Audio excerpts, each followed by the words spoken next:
Feni party.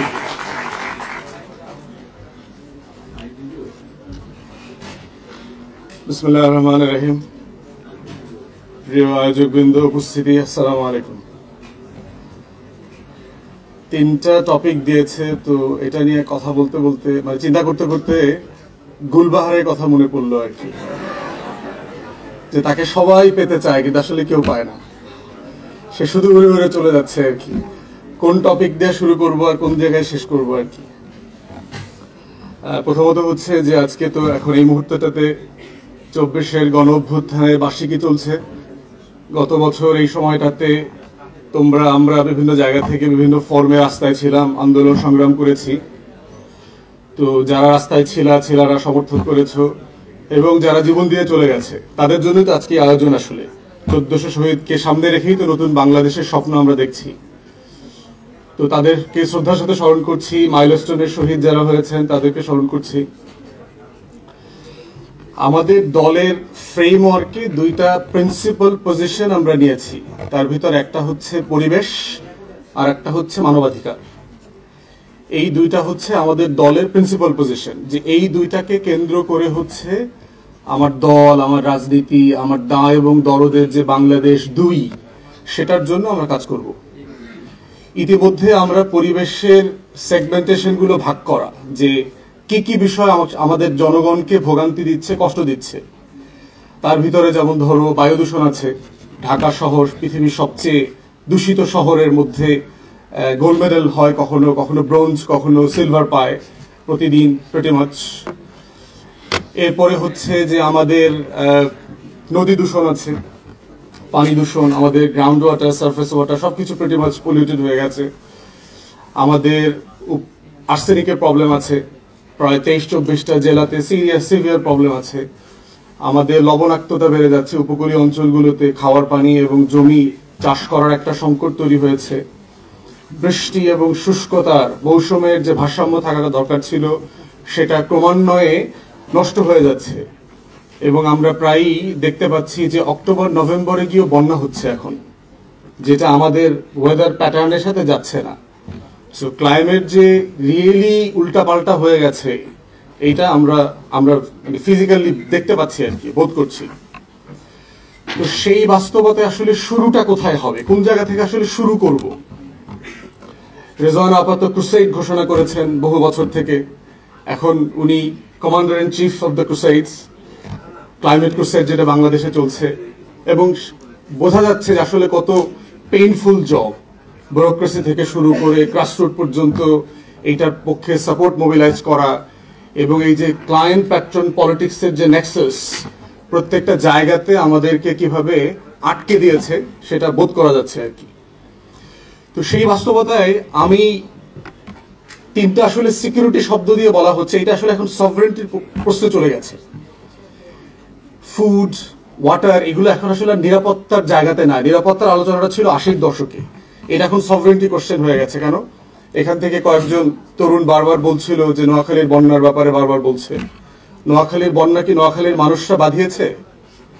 Feni যখন তলিয়ে যায় তখন কি ফেনীর মানুষজন এইটা তৈরি করার এটার ভোগান্তি কি সে ক্রিয়েট করেছে? করে নাই। আমার নদী দূষণ আমি করেছি, এটা সত্য, কিন্তু বন্যার পানির পুরোটার দায় কি আসলে আমার? তাহলে এখানে শুধু নিরাপত্তার প্রশ্ন না, এখানে সভরেন্টির কোশ্চেন জড়ায় গেছে। কারণ হচ্ছে আমার জনগণের জান মালের নিরাপত্তা দেবার যে অঙ্গীকার রাষ্ট্র করেছে, যার ভিত্তিতে আমার সোশ্যাল কন্ট্রাক্ট, যার ভিত্তিতে আমার সংবিধান, সেটা করবার সক্ষমতা কিন্তু আবার আমার নাই। ইভেন পলিউশনের দেখলাম গবেষণাতে যে 30% আমাদের পলিউশনের দায় হচ্ছে ইন্ডিয়া এবং চায়নার। কেন? বাতাস আসতেছে না? বাতাস কি শুধু বাংলাদেশের বাতাস বলে কোনো বাতাস আছে? বাংলাদেশের বৃষ্টি, বাংলাদেশের নদী, বাংলাদেশের পানি, এরকম তো কোনো বাস্তবতা নাই। তাহলে আমরা যখন সভরেন্টির আলোচনা করছি, আমরা কিন্তু শুধু ল্যান্ড বর্ডার ভাবছি সাবকনশিয়াসলি, যে আমার একটা সীমান্ত আছে, ল্যান্ড বর্ডার। কিন্তু সভরেন্টির প্রশ্নের সাথে তো আমার খাবার জড়িয়ে গেছে, আমার কৃষকের জীবিকা জড়িয়ে গেছে। কৃষকের জীবন জীবিকার সাথে হচ্ছে তোমার আমার ফুড বায়োডাইভার্সিটি এবং যে ফুড চেইন আছে, যে আমি ঢাকাতে বসে কুড়িগ্রামে উৎপাদিত হওয়ার ঢেঁড়সটা, যার উৎপাদন মূল্য 10 টাকা কেজি, সেটা আমি 30 টাকায় কারওয়ান বাজার থেকে কিনতে পারবো কিনা।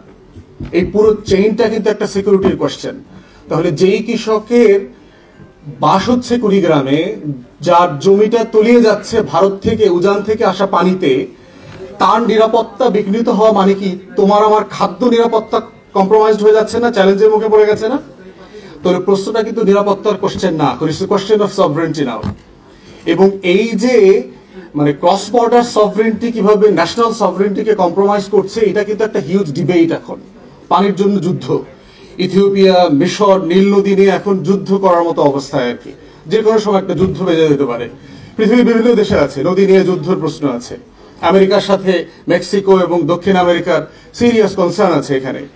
তো সেখানে আমি একটা বিষয়, অনেকগুলো বিষয় অনেকে বলে ফেলছেন, আমি একটা বিষয় শুধু হাইলাইট করবো, একটা মাইক্রো জায়গা, যে এই প্রত্যেকটা জায়গার পিছনে যে উপকরণটা রাষ্ট্র আকারে জাতি আমাদের আকারে অ্যাড্রেস করতে হবে, সেটা হচ্ছে আমরা কিভাবে থাকি, আমাদের বসবাসযোগ্যতা, যে প্যাটার্নে আমরা থাকি। এক্সাম্পল দেই, আমার গ্রামের বাড়িটা হইল প্রায় 3 একর জমির উপরে।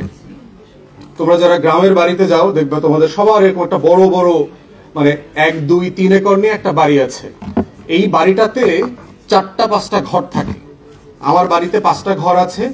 17 জন মানুষ 12 মাস থাকেন।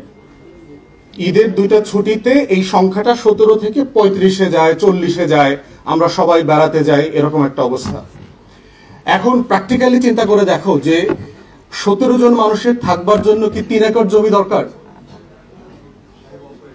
এই 3 একর জমির বাস্তবতাটা দেখো যে আবার ওই বাড়িরই একজন মানুষ 5% জমিতে রাস্তার পাশে গিয়ে আবার একটা বাড়ি করেছে। তার ছেলে মেয়েটা এখন উপজেলার গ্রামার একটা ভালো ক্যাডেট স্কুল হয়েছে, ওই স্কুলে পড়ে। এখন সে বাড়িতে থাকে না, সে বাসা ভাড়া করে উপজেলায় থাকে। বিশ্ববিদ্যালয় করবার সময় তার মেয়েটা বরিশাল মেডিকেলে চান্স পেয়েছে, এখন সে বাসা ভাড়া করে বরিশাল মেডিকেলের এখন বাসায় থাকে। তার একটা ছেলে ঢাকা বিশ্ববিদ্যালয়ে চান্স পেয়েছে, এখন পুরো পরিবার শিফট করে ওই ছেলেটার জন্য অথবা মেয়ের জন্য ঢাকা বিশ্ববিদ্যালয়ে চলে এসছে। তাহলে এবং প্রবাসী, এটার সাথে যদি যোগ করো প্রবাসী অংশ, আমি বহু প্রবাসীকে চিনি, যার লন্ডনে বাড়ি আছে, যার ঢাকাতে ফ্ল্যাট আছে, যার সিলেটে বাড়ি আছে, গ্রামেও বাড়ি আছে, সিলেট শহরেও বাড়ি আছে। তাহলে একজন মানুষ কয়টা জায়গায় থাকবে? এরপরে যে বাড়ি করে করে থাকার যে কালচার, আমরা যারা এখন গ্রামে যাচ্ছি, রাজনীতি করবার জন্য চেষ্টা করছি, মানুষের সাথে ইন্টারেক্ট করছি, সেবার প্রশ্নটা প্রচন্ড রকম জড়ায় গেছে। যে আমার মুলাদি উপজেলার টিএনও বলেছেন যে তার উপজেলার ভিতরে এমন জায়গা আছে যেখানে যেতে 3টা নদী পার হয়ে 6 ঘন্টা লাগে। চিন্তা করতেছো আমরা কেমন বাংলাদেশে থাকি? তাহলে ওই প্রত্যন্ত এবং ওই গ্রামটার নাম হলো ডাকাতের গ্রাম। এবং ওই ডাকাতের গ্রাম 200-250 বছর ধরে বিখ্যাত, কারণ তারা ভালো অস্ত্র বানায় এবং বাংলাদেশের সকল রাজনৈতিক দল হচ্ছে অস্ত্রের ক্রেতা। এবং ওখানে কদিন পরপরই হচ্ছে ডিনামাইট আবিষ্কৃত হয় এবং এটা বিস্ফোরিত হয়।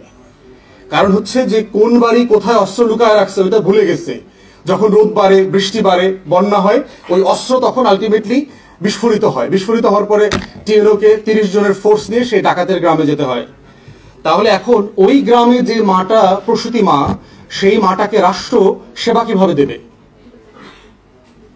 তাহলে প্রশ্ন হচ্ছে যে বাড়ি বাড়ি করে থাকার যে কালচার, এটার বিপরীতে এখন দেখো কি হতে পারে। একটা এক্সাম্পল দেই, প্র্যাকটিক্যাল এক্সাম্পল দিচ্ছি বোঝার জন্য আর কি। আমি মে মাসে মালয়েশিয়া গিয়েছি, এয়ারবিএনবির একটা ফ্ল্যাটে ছিলাম। এইটা হচ্ছে 9 একর জমির উপরে 3টা বিল্ডিং, প্রত্যেকটা বিল্ডিং হচ্ছে 65 তলা। আমি নিজে 52 তলায় ছিলাম। এবং এই 9 একর জমিতে 2000 ফ্ল্যাট আছে। এখন তুমি চিন্তা করে দেখো তোমরা যে 2000 ফ্ল্যাটে কত হাজার মানুষ থাকা সম্ভব? 5 করে ধরো, আমাদের ফ্যামিলি স্ট্রাকচার হতে একটু বড়, 6 করে ধরো, 7 করে ধরো, তাহলে 12 থেকে 15,000 মানুষ থাকা সুযোগ আছে। তাহলে টেকনিক্যালি আমার 3 একর যে জমিটাতে আমার বাড়িতে 17 জন মানুষ থাকে, যদি মালয়েশিয়ার ওই ফ্ল্যাটের কথা মডেলটা চিন্তা করি, তাহলে আমার এই 3 একরে কত মানুষ থাকার কথা? 5000 লোক। বুঝাতে পারতেছি? যদি 9 একরে 50 তলা 3টা বিল্ডিং এ 2000 ফ্ল্যাটে 12 থেকে 15,000 মানুষ থাকতে পারে, 15,000 মানুষ, তাহলে আমার 3 একরের বাড়িতে কয় হাজার মানুষ থাকতে পারতো? 5000। সেখানে মানুষ থাকে কয়জন? 17 জন।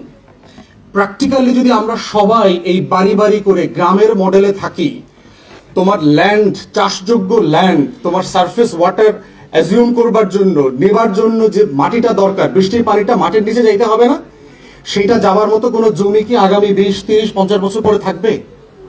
থাকবে না।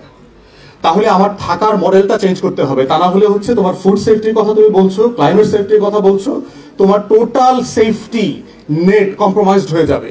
আমরা কিভাবে থাকছি?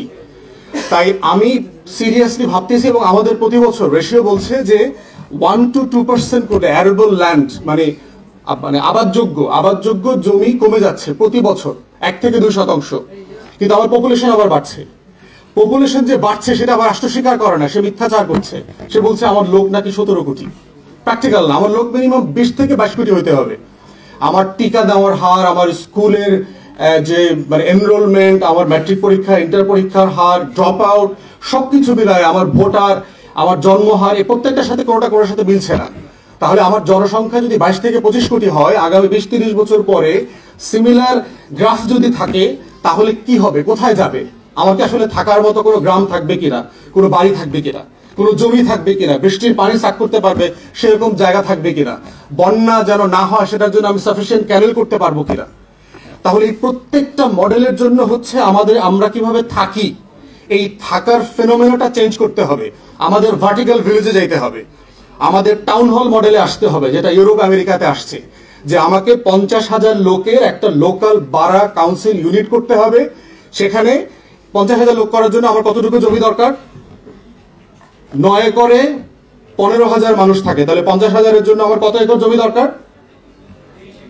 30 একরের মতো, 27-30 একর ধরো। এবং এই 30 একরের ভিতরে কিন্তু স্কুল থাকবে, কলেজ থাকবে, হাসপাতাল থাকবে, অ্যাম্বুলেন্স থাকবে, ফায়ার ব্রিগেড থাকবে, লোকাল জাস্টিস সিস্টেমও থাকবে। টোটাল একটা সেলফ সাফিসিয়েন্ট টাউন হল মডেলের আরবান প্ল্যান যদি আমরা করতে না পারি, এবং গ্রামের ভিতরে থাকবে, খেলার মাঠ থাকবে, সবকিছু থাকবে, এবং যে বিল্ডিং এর কথা বলছি এর চারপাশ খোলামেলা। এইখানে এই মালয়েশিয়াতে যেখানে ছিলাম, একটা ফ্লোর আছে 9 একর জুড়ে একটা পার্ক, পুরোটা ওই ফ্লোরে তুমি ঢুকলে মনে হবে তুমি রমনা পার্কে ঢুকছো, পুরোটা মাটি গাছপালা, অ্যাবসলিউটলি একটা পার্ক। একটা ফ্লোর আছে তোমার জিম এবং সুইমিং পুল, পুরোটা। 7টা ফ্লোর আছে, এর ভিতরে হইলো তোমার কার পার্ক। বাংলাদেশের আরবান রিয়েলিটিতে আমার এত কার পার্ক দরকার নাই। তাহলে এই যে মডেলে আমার ডিজাইন যদি আমরা এখন না করি, আমরা কিভাবে থাকবো? তাহলে আমার জমি, আমার ওয়াটার, আমার ক্লাইমেট সিকিউরিটি আমরা কোনো কিছু ম্যানেজ করতে পারবো না। তো সেই জায়গাতে হাত না দিলে যেটা হবে, আলটিমেটলি কোনো সমস্যার সমাধান করতে পারবো না। তো এই জন্য আমি বোধ করছি, যেহেতু এই পয়েন্টটা কেউ টাচ করে নাই, আমি এই পয়েন্টটা নিয়ে আমার কথা শেষ করছি। আয়োজকদেরকে আবারও ধন্যবাদ, সবার জন্য শুভকামনা। সালাম আলাইকুম।